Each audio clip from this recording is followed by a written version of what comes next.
Live from New Delhi, you're watching DD India Live, India's voice to the world. I'm Tanvi Taneja. Coming up in the next 30 minutes. Polish Prime Minister Donald Tusk calls the Russian drone incursion a major provocation. NATO condemns Russia's reckless behavior. Germany says Russia is testing NATO. Kremlin declines to comment. Prime Minister Modi speaks to Italian Prime Minister Giorgia Meloni, thanks her for Italy's strong support for a mutually beneficial India-EU free trade agreement. Protests rock France, 200 people arrested, vehicles set on fire as new Prime Minister Sébastien Lecornu takes charge, says government must be creative, policies may need to be changed. And in Nepal, army extends nationwide curfew, issues prohibitory orders in response to the escalatory unrest. Kathmandu airport opens after temporary closure.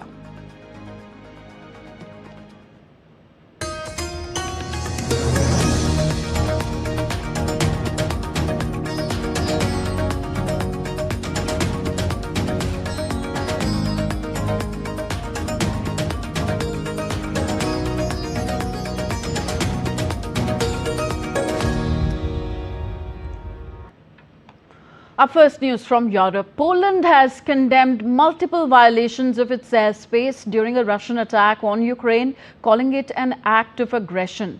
Poland's military claimed that it spotted and shot down several drone-type objects that repeatedly violated Polish airspace during Russia's attack on Ukraine. The military said radars tracked more than 10 objects and those that could pose a threat were neutralized.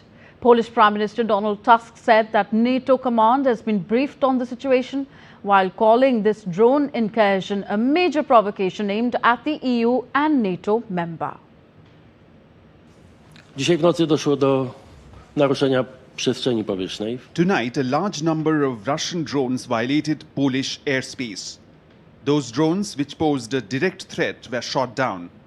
This is the first time Russian drones have been shot down over the territory of a NATO country. Therefore, all our allies are taking the situation very seriously. We have not recorded any casualties. Jesteśmy w konsultacjach z naszymi sojusznikami. Jestem w stałym kontakcie. Polish Prime Minister Donald Tusk said on Wednesday that Poland is facing its most serious security threat since the Second World War, following the wave of Russian drones over Polish airspace. The NATO member state confirmed the downing of 3 drones, with a 4th likely destroyed. Tusk also said that Poland had asked NATO to open consultations under Article 4 of its treaty, which states that members of the Western Military Alliance will consult together whenever, in the opinion of any of them, the territory, political independence or security is threatened. The fact that these drones, which posed a security threat, were shot down changes the political situation. Therefore, Allied consultations took the form of a formal request to activate Article 4 of the NATO treaty. This situation brings us the closest we have been to open conflict since World War II. We have a full-scale war beyond our Ukrainian-Russian border, but we already have something that goes beyond the bounds of mere provocations in our own skies. And perhaps today we need to say it again, very loudly and clearly. Poland today has a political enemy who does not conceal his hostile intentions beyond its eastern border. I może dzisiaj trzeba znowu bardzo głośno i wyraźnie powiedzieć. Meanwhile, Kremlin on Wednesday declined to comment on Poland's statement that it had shot down Russian drones in Polish airspace, saying that this was a matter for the defense ministry. Asked about the drones and Polish Prime Minister Donald Tusk's remarks, Kremlin spokesman Dmitry Peskov declined to comment on the matter, saying it is the prerogative of the defense ministry. Peskov said that the Kremlin had not received any requests for contact from Poland, but dismissed European Union and NATO accusations that Russia had carried out a provocation. The Defence Ministry has so far not commented on the drone incident in Poland. Meanwhile, NATO Secretary General Mark Rutte addressed the media on Russian drones violating the airspace of Poland, calling the Russian violation absolutely reckless. NATO Chief Rutte added that A complete assessment of the incident is underway. Last night, numerous drones from Russia violated Polish airspace. Our air defenses were activated and successfully ensured the defense of NATO territory, as they are designed to do. Allies expressed solidarity with Poland and denounced Russia's reckless behavior. A full assessment of the incident is ongoing. What is clear is that the violation last night is not an isolated incident. Meanwhile, EU Chief Ursula von der Leyen, during her State of the Union speech to the European Parliament in Strasbourg, slammed Russia for reckless and unprecedented violation of Polish airspace. EU Chief has reiterated Europe's commitment to stand in full solidarity with Poland. Just today we have seen a reckless and unprecedented violation of Poland and Europe's airspace by more than 10 Russian Shahid drones. Europe stands in full solidarity with Poland.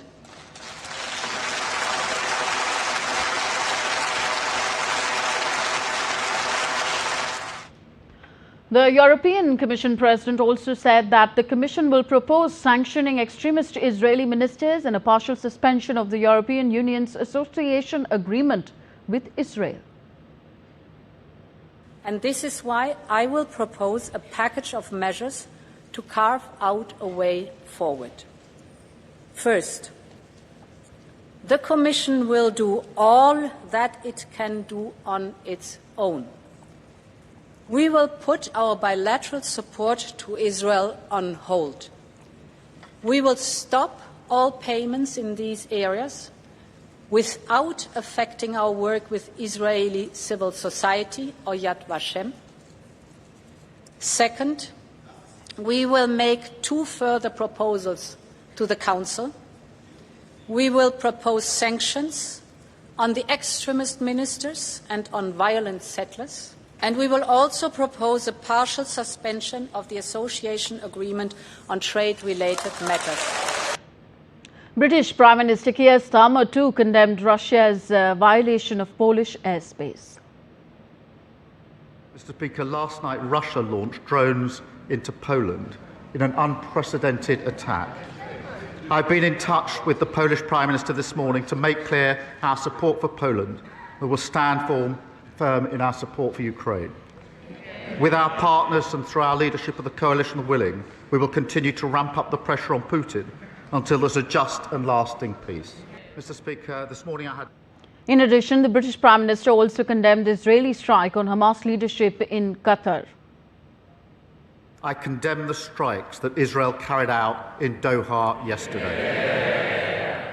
They violate Qatar's sovereignty. They do nothing to secure the peace that the UK and so many of our allies are committed to. I spoke to the Emir of Qatar last night, soon after the attack, to convey our support and solidarity. He was crystal clear that notwithstanding the attacks, he would continue to work on a diplomatic solution to achieve a ceasefire and a 2-state outcome. The German government on Wednesday said that Moscow was testing Ukraine's allies after Russian drones violated Polish airspace in what it called a very serious incident. The government spokesman said that the incident once again showed the threat that they face and how much Germany and other NATO countries are being tested by Russia. Defense Minister Boris Pistorius, meanwhile, told the German parliament that the drones were clearly set on this course and did not have to fly this route to reach Ukraine. Poland was gathering its NATO allies for urgent talks on Wednesday after the Russian drones flew into its airspace in an overnight attack on Ukraine. India's Prime Minister Narendra Modi on Wednesday spoke to his Italian counterpart Giorgia Meloni. Both the leaders reaffirmed joint commitment to deepen India-Italy strategic partnership and ending the Ukraine conflict. The two leaders reviewed and positively assessed the developments in bilateral strategic partnership across sectors. These sectors include investment, defense, security, space, science and technology, education, people-to-people ties and counter-terrorism. Both leaders reaffirmed their commitment towards further deepening of the partnership in line with the Joint Strategic Action Plan 2025 to 2029. They also exchanged views on regional and global issues of mutual interest. They agreed on the need for an early and peaceful resolution of the conflict in Ukraine. Prime Minister Modi reiterated India's full support for efforts in this direction. Prime Minister Meloni reiterated India's strong support for the conclusion of a mutually beneficial India-EU free trade agreement at the earliest and for the success of the AI Impact Summit to be hosted by India in 2026. The leaders also agreed on steps to promote connectivity under India-Middle East-Europe Economic Corridor Initiative. The leaders agreed to remain in touch. Still with Europe, protesters blocked roads, set ablaze vehicles and were met with volleys of police tear gas on Wednesday in Paris and elsewhere in France, seeking to heap pressure on President Emmanuel Macron by attempting to give his new Prime Minister baptism of fire. The Interior Minister announced nearly 200 arrests in the first hours of the planned day of nationwide demonstrations. Although falling short of its self-declared intention to block everything, the protest movement that started online over the summer caused widespread hotspots of disruption, defying an exceptional deployment of 80,000 police personnel who broke up barricades and swiftly made arrests. Amid the chaos, Sébastien Lecornu, the loyalist picked by President Macron to be France's fifth Prime Minister in 2 years, arrived for his handover ceremony. In his first public statement, Lecornu acknowledged the challenges ahead of him and emphasized the need for dialogue. Shifting focus to Asia now, after days of violent anti-government protests in Nepal, the Nepal army took charge of the security situation. Soldiers patrolled the streets of Kathmandu on Wednesday amid the indefinite curfew imposed in Nepal's capital following the deadly anti-graft protests that prompted Prime Minister KP Sharma Oli to resign on Tuesday. The worst upheaval in decades in Nepal was sparked by a social media ban unveiled last week but rolled back after 19 people were killed on Monday as police fired tear gas and rubber bullets to control the crowds. No protests were reported in the capital, but about 26 people trying to create trouble on the outskirts of Kathmandu have already been taken into custody. Following hours of violent protests in Kathmandu and other parts of the country, the Nepal army has also taken over security operations. The army has appealed for public cooperation, calling upon citizens to inform them once miscreants target public and personal property, damage historical, social, cultural and religious places. Further, considering reports of vandalism and arson in some places due to infiltration by anarchic persons and groups, and anticipating further possibility of these incidents, the army issued a prohibitory order till 5 p.m. local time today, while the curfew would be enforced till 6 in the morning on Thursday. The Nepal army has also requested protesters to return their weapons and ammunition to the security personnel. In another news, a large number of prisoners have escaped from various jails across Nepal. In Bharatpur, prisoners set the prison on fire and fled. Although the exact number of prisoners who escaped is unclear, an assumption says that over 700 prisoners are likely to have fled. In Meagdi, 76 out of 88 inmates escaped from the district jail, while 36 prisoners fled from the jail in Jumla, following which the district administration office issued a curfew. 327 prisoners escaped from Tanahun prison amid the escalating Gen Z movement when various government offices in the capital Damule were being vandalized and set ablaze. In a separate incident on Tuesday night, 5 juveniles were killed and 4 others were severely injured in a clash with security personnel at the Naubasta Children's Correctional Home in Banke. However, nearly 80 juvenile detainees have managed to escape. Meanwhile, Kathmandu airport reopened after remaining temporarily closed following the situation. Earlier, the army took control of the Tribhuvan International Airport and flight operations were back to normal, but passengers faced difficulty flying back when they desired to do so. Meanwhile, border districts of Uttar Pradesh and Uttarakhand in India have been put on high alert, and security across all border posts and vulnerable points has been beefed up. High alert has been sounded in Uttar Pradesh's 7 districts bordering Nepal, including Maharajganj, Siddharth Nagar and Lakhimpur Kheri. Additional forces have been deployed to border police stations. Intelligence agencies have also been directed to maintain close watch. Patrolling is being intensified on highways, village tracks and forest routes connecting the two countries. You're with us on DD India Live. Still to come on the show. Mauritian Prime Minister Dr. Naveen Chandra Ramgoolam attends the India-Mauritius Business Conclave in Mumbai. And in sports, India to begin their Asia Cup campaign against host UAE in Dubai in a short while from now.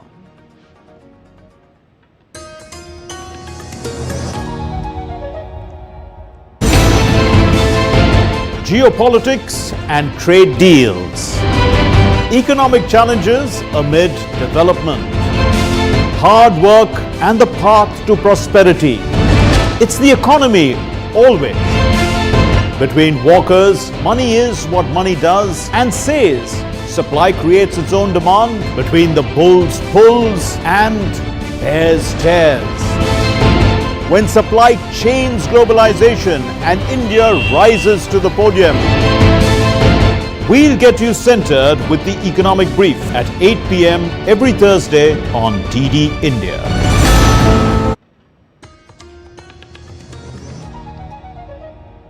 Welcome back. You're watching DD India Live. I am Tanvi Taneja. On Wednesday, Mauritian Prime Minister Dr. Naveen Chandra Ramgoolam attended the India-Mauritius Business Conclave in Mumbai. During his address, Prime Minister Ramgoolam emphasized on the special and unique relationship shared by the two nations based on shared history, culture and values. Furthermore, highlighting the global uncertainties, the Prime Minister said that Mauritius wants to enhance the already strong cooperation between the two countries. Mauritius and India enjoy a special and unique relationship that is unparalleled given the shared bonds of history, culture, language, heritage, kinship and values. The Mauritius-India ties anchored in people-to-people and cultural exchanges have grown from strength to strength in the last several decades into a comprehensive, strategic and modern forward-looking partnership that cuts across various domains and benefits the two countries, their people and the wider Indian Ocean economic region. So Prime Minister Narendra Modi will host Prime Minister Naveen Chandra Ramgoolam, who is on a state visit to India from 9th to 16th of September in Varanasi on Thursday. And Union Minister for Power Manohar Lal held a productive bilateral meeting in Mumbai on Wednesday with the Energy and Public Utilities Minister of Mauritius, Patrick Zarve-Asirwaden. Both the leaders reaffirmed their shared commitment to energy security, energy transition and inclusive growth, while deepening cooperation in renewable energy, power generation, transmission, distribution, grid management and energy efficiency. The partnership between India and Mauritius stands as a pillar for building secure, resilient and sustainable energy systems. The European Union and India held their 15th meeting of the Joint Working Group on Counterterrorism in Brussels on Wednesday. Both sides condemned the heinous terrorist attack on 22nd April in Pahalgam, and EU reiterated its condolences to India for the killing of innocent civilians. The two sides agreed that terrorism is a global phenomenon and needs concerted action in a sustained and comprehensive manner. Against this backdrop, the EU and India stressed the importance of cooperation in the multilateral fora such as the United Nations, the Global Counterterrorism Forum and the FATF, Financial Action Task Force. The participants emphasized that instability and conflicts in various regions of the world act as catalysts for terrorism and violent extremism. The EU and India also shared updates on the key developments of their respective counterterrorism policies and discussed important topics in the fight against terrorism. The two sides also explored ways to strengthen their counterterrorism cooperation and identified areas of future collaboration. The next meeting of the Joint Working Group would take place in New Delhi. Moving on, the ASEAN Plus 3 preparatory senior officials meeting was held in Port Dickson in Malaysia. The meeting discussed preparations for the upcoming 28th ASEAN Plus 3 summit in October this year. India was represented by Secretary East P. Kumaran. The meeting was chaired by Secretary General of the Ministry of Foreign Affairs of Malaysia as ASEAN chair. Indian representative expressed constructive support for preparations related to the forthcoming 20th East Asia Summit. He also invited the East Asia Summit participating countries for the EAS Knowledge Exchange Workshop in Energy Efficiency Policies and Programs, Mission Life, that's Lifestyle for Environment, and conclave of the East Asia Summit heads of higher education institutions being hosted in India at the Nalanda University in Rajgir, Bihar. During the visit, P. Kumaran also held bilateral meetings with his counterparts from Australia, Cambodia and Malaysia. The BIMSTEC Young Leaders Summit was inaugurated in Guwahati, Assam, highlighting the critical role of young people in the region in holistic development. The three-day event also highlighted the importance of Northeast India as the land bridge of the socio-economic developmental corridor, bringing the Bay of Bengal region together. The initiative, in line with India's Neighbourhood First, Act East and Mahasagar visions for regional cooperation, would prepare the young leaders of the region to drive policies and development efforts, as also to deal with the challenges of today and the future for growth and prosperity in the region.